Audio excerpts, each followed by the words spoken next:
Speaking of resuscitation, we're going to move on to our next speaker. Just as a reminder, after our next talk is going to be our first break, and during the break, we're going to be playing a video by the Compress and Shock organization. This is a nonprofit organization that's dedicated to improving out-of-hospital cardiac arrest care.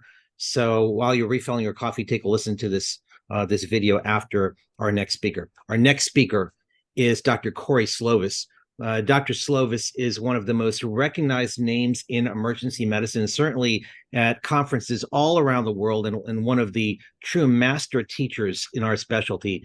Dr. Slovis is professor of emergency medicine and internal medicine at Vanderbilt. He's the chairman emeritus of the Department of Emergency Medicine at Vanderbilt and the founding chair of their department. He's also still the medical director of the Nashville Fire Department and medical director at the Nashville International Airport. And as I mentioned, he's truly a master educator, not only master clinician, but he's one of the most recognized teachers in emergency medicine. He's received well over 20 teaching awards, including the highest teaching awards from the American College of Emergency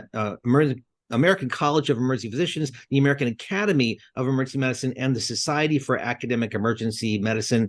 He's actually had one regional and one national teaching award named after him. And he's just a fantastic resource of information in emergency cardiology, and with particular attention to cardiac arrest care. And one of the real controversies in emergency medicine for many years has been, what do we do with epinephrine? Is it useful? Does it work? Which rhythms should we be using epinephrine on? What's the dose of epinephrine? And over the years, Dr. Slovis has put out some really outstanding literature and teaching on this topic, and he's going to try to help us get to the answers there. He's going to spend some time talking about how much epi, how often, and how long. So, Corey, thanks for joining us, and we'll hand it over to you to educate us about proper use of epinephrine in cardiac arrest.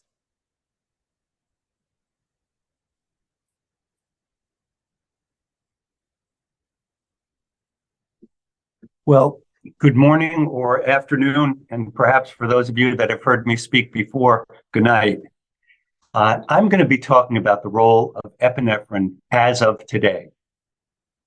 I have no disclosures, and so let's talk about securing the ABCs as it applies to cardiac arrest and epinephrine. The current recommendation, the American College of Cardiology, ACLS, is that it is reasonable to administer epinephrine 1 milligram every 3 to 5 minutes. And it's a class 2A recommendation. And the reason I have that there is rather than administer epinephrine class 1, it's a little couched in a compromise kind of way. It's reasonable. These are the ILCOR recommendations published in Circulation just this past year. And there are 3. Number 1, we recommend the administration of epinephrine. It's a strong recommendation, but with just low to moderate certainty. For non-shockable rhythms, and as we talk about epi, I want to be sure that you're thinking cardiac arrests are heterogeneous. They're the shockable and the non-shockable, and then you can divide them from there. But for the non-shockable rhythms, PEA and asystole, we recommend the administration of epinephrine as soon as possible. This is a strong recommendation, although not with a lot of certainty. And then finally, very differently, for shockable rhythms in ventricular fibrillation and pulseless VTAC, we recommend epinephrine after initial defibrillation attempts with an S, and I'll talk about that, are unsuccessful. And this is a weak recommendation with very low certainty of evidence.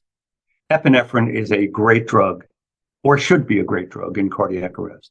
It's a very potent alpha agonist, elevating peripheral resistance, allowing the coronary arteries to fill because of elevated end-aortic diastolic pressure. And it's a potent beta agonist, which may be good, which may be bad.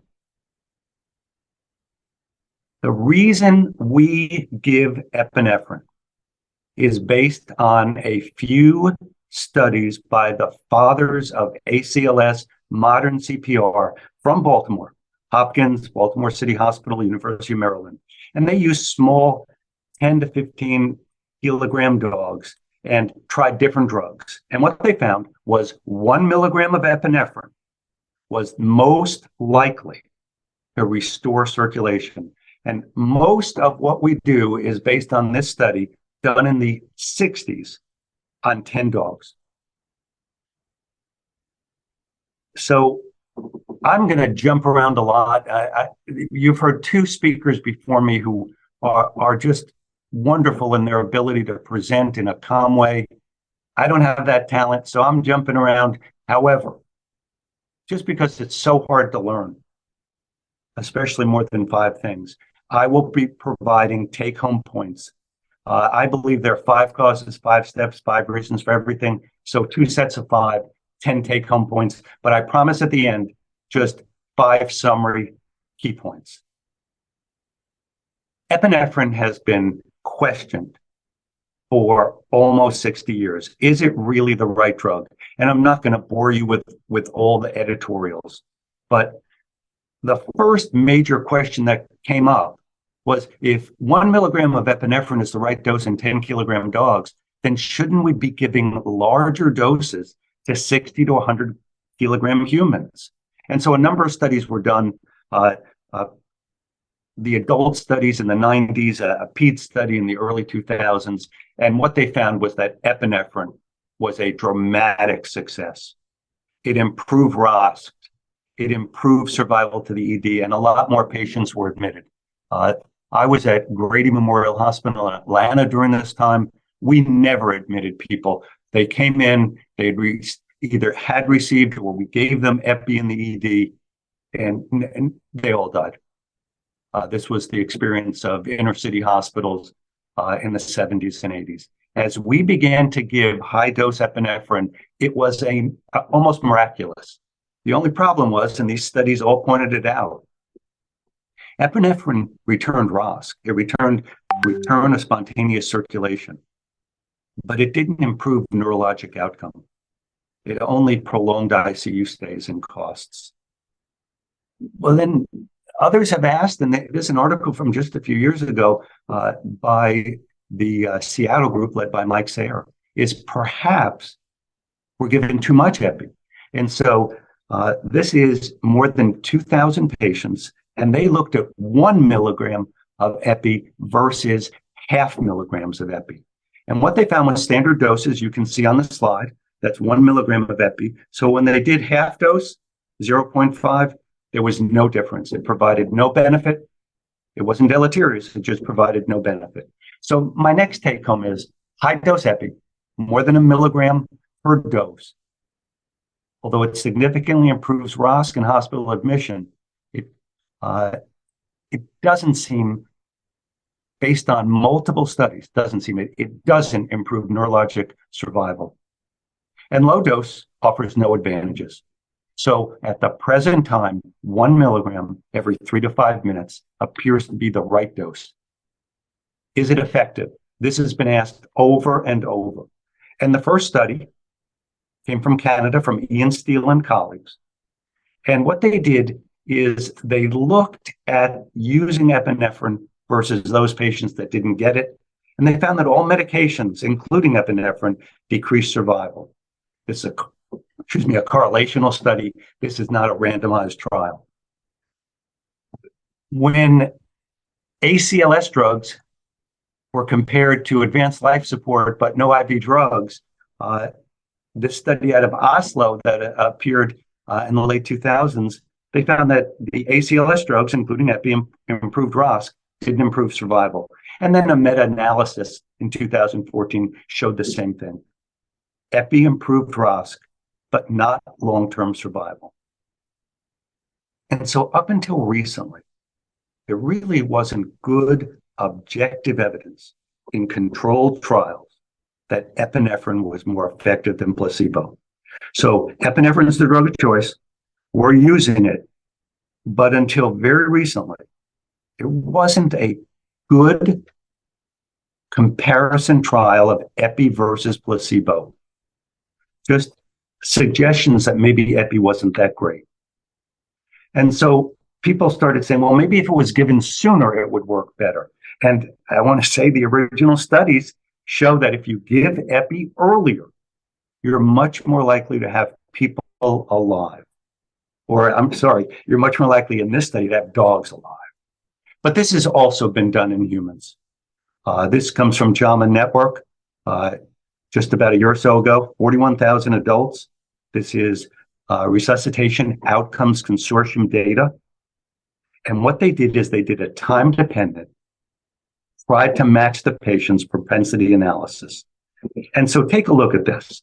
The sooner you give epinephrine after advanced life support arrives, the likelihood of return of spontaneous circulation is dramatically improved if you give it early versus precipitously decreased if you give it late. Give epinephrine as soon as possible in non-shockable rhythms. And I make this recommendation as a take-home until its effectiveness is proven or disproven. Now, for non-shockable rhythms, epinephrine should be given as soon as possible. But a really important question, a potentially practice-changing question, is should you differentiate shockable rhythms from unshockable as far as epi administration? And so this is a practice-changing article that appeared in 2016.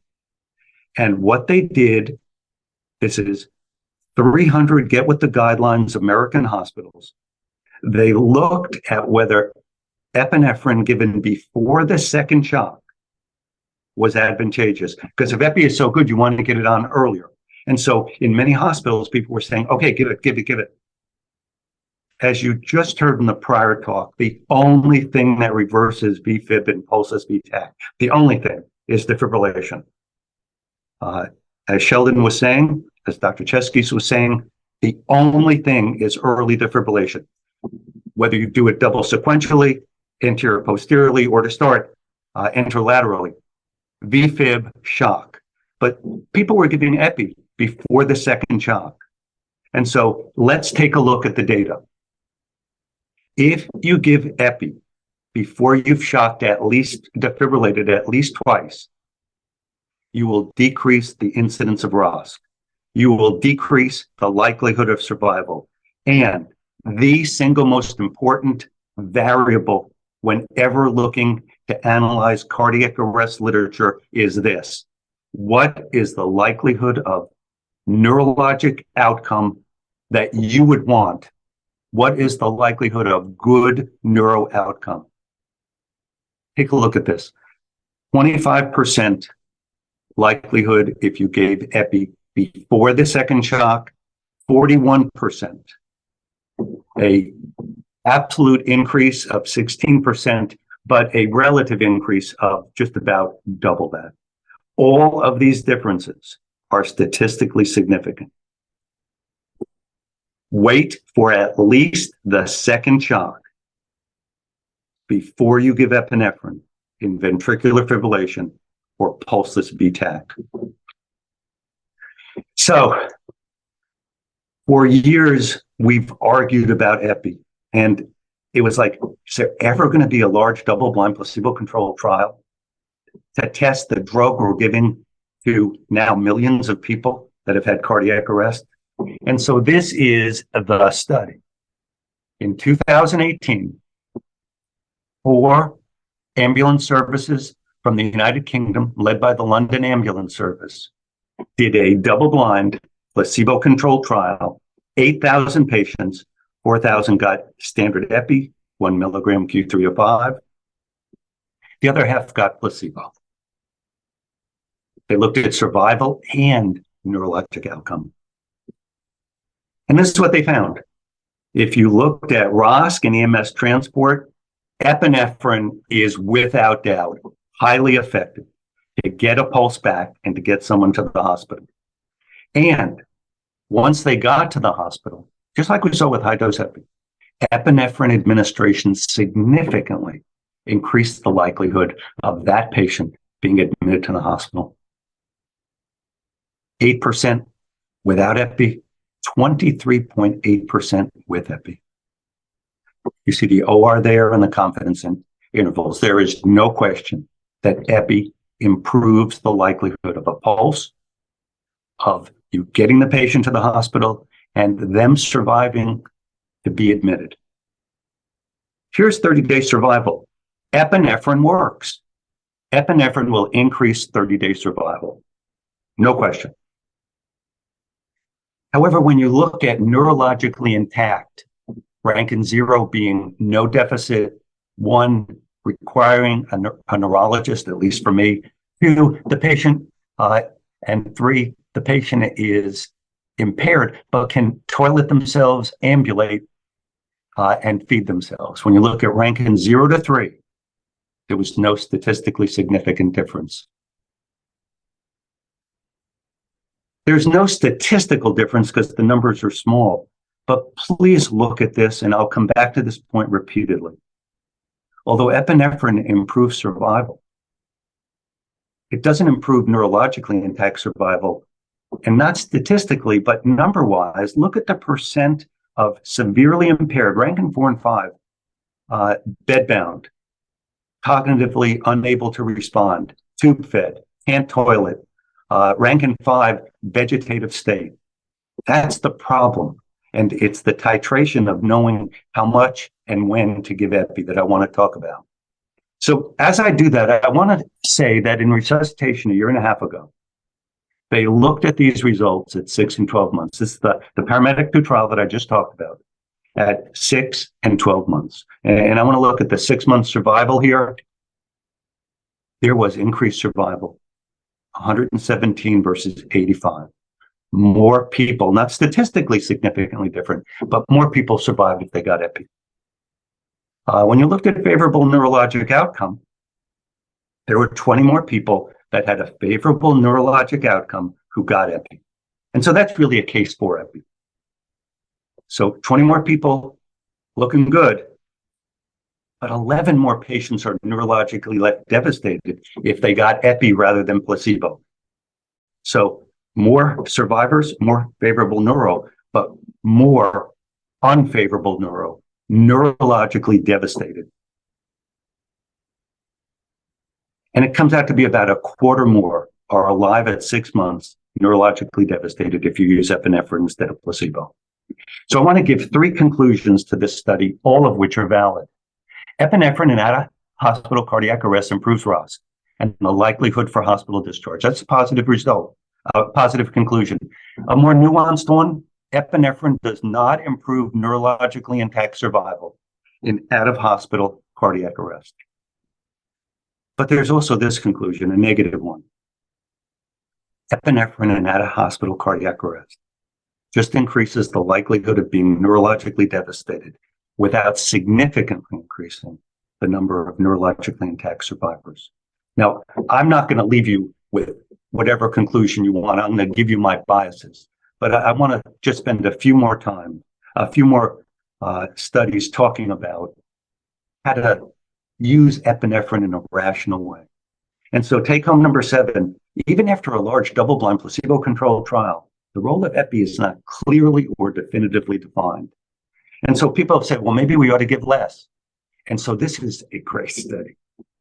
During an epinephrine shortage in North Carolina, 5 EMS systems did a before and after study. They had lots of data on using standard epinephrine, multi-dose epi. And what they did is they rationed the epinephrine. And so they went ahead and matched 799 patients that they gave only 1 dose, so-called one and done epi, to standard epinephrine. And they matched these people, propensity analysis. And that's what they found. Multi-dose epi was better. It got more people back ROSC-wise, return of spontaneous circulation. However, survival to hospital discharge was not statistically different, but, you know, maybe if there were more numbers, maybe it would have been with just single dose epi. And then favorable neurologic outcome, just no difference at all. I know 9-1 is bigger than 7-6. These are small numbers, and there's no statistical difference. Single dose epi is not inferior to multi-dose epi. The more epi you give, the more likely you are to get ROSC, but you will not improve neurologic outcomes. And I wish there would be a large multi-center trial that compared no epi to single dose epi to epi Q3 to 5. Before I move to the final study, I want to talk about this for a moment because this has just come out. What about using bicarbonate to improve epinephrine's effectiveness? Bicarbonate is listed as class 3, potentially dangerous. And this began in 2010. We've known since the 90s that that bicarbonate, forgot I was talking about bicarb here, that bicarbonate increases intracellular carbon dioxide. It creates an intracellular acidosis. Arterially, you're doing better. Venous-wise, hypercarbia. It's another study out of Canada, 15,000 patients, and about a third of them received bicarbonate. And they looked at survival and good neurologic outcome. This comes from the journal Resuscitation. When you look at giving bicarbonate to cardiac arrest patients, just like every other study, you see that bicarbonate decreases the likelihood of survival and good neuro. This has been done in pediatrics, where in pediatric cardiac arrest, survival was decreased by 60%. This is 7 studies, 5,000 patients. Don't give bicarbonate. There is no role for bicarbonate in cardiac arrest unless pre-existing acidosis, DKA arrest, hyperkalemia, life-saving, and some sodium channel blocker overdoses. So this is a good slide. It's direct. There's no controversy. So in a study that appeared in the past month and a half, I want to talk about this for a moment. This is bicarbonate versus no bicarbonate. This is a database review. This is not a study. It's a retrospective record review. They looked at ROSC, and I want to show you the data. 28% of the patients, about a little bit more than a quarter, received bicarbonate. It had no effect in VF or VT.